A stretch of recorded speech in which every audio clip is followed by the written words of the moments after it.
Dahil trending ngayon itong napakasarap at napaka-refreshing na dessert na ito, gagawa naman tayo ng sarili nating version sa dessert na ito.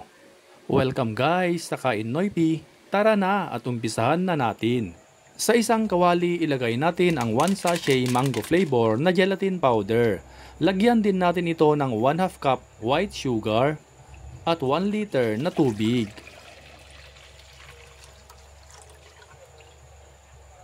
Haluin ito hanggang sa matunaw ang white sugar.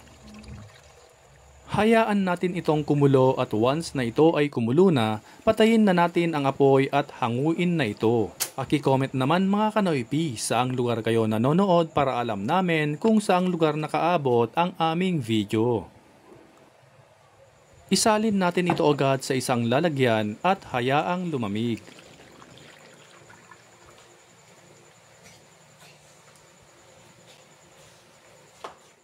At once na ito ay nag-cool down na, hatiin natin at yung isang part ay kayurin natin na parang buko at yung isang part naman hatiin natin into cubes.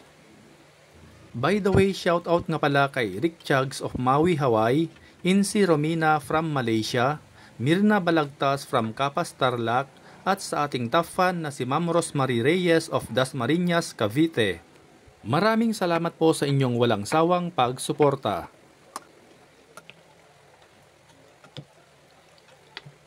Ilagay natin sa isang mixing bowl. Ilagay na rin natin ang nalutong sago o tapioca pearls. Lagyan din natin ito ng hinog na mangga.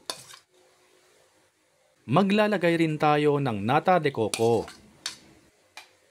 Para mas creamy, lagyan natin ito ng all-purpose cream na kahit na anong brand ay pwede. Para mas lalong creamy, lagyan natin ito ng evaporada in any brand.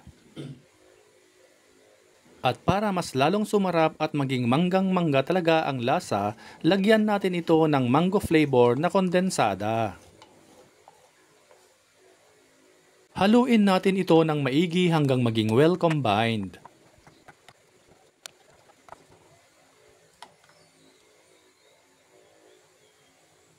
Tikman kung okay na ang lasa.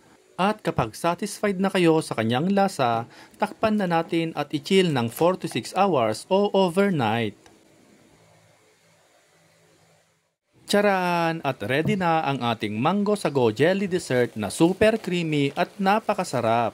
Napakadali lang gawin at napaka-refreshing. Perfect din ito sa kahit na anong handaan. At syempre, siguradong magugustuhan ito ng buong pamilya, lalo na ang mga bata. Gawin nyo na mga kanoypi para mas lalong happy ang family. Itag at ishare nyo na rin ito sa mga friends at family ninyo para masubukan din nila ito.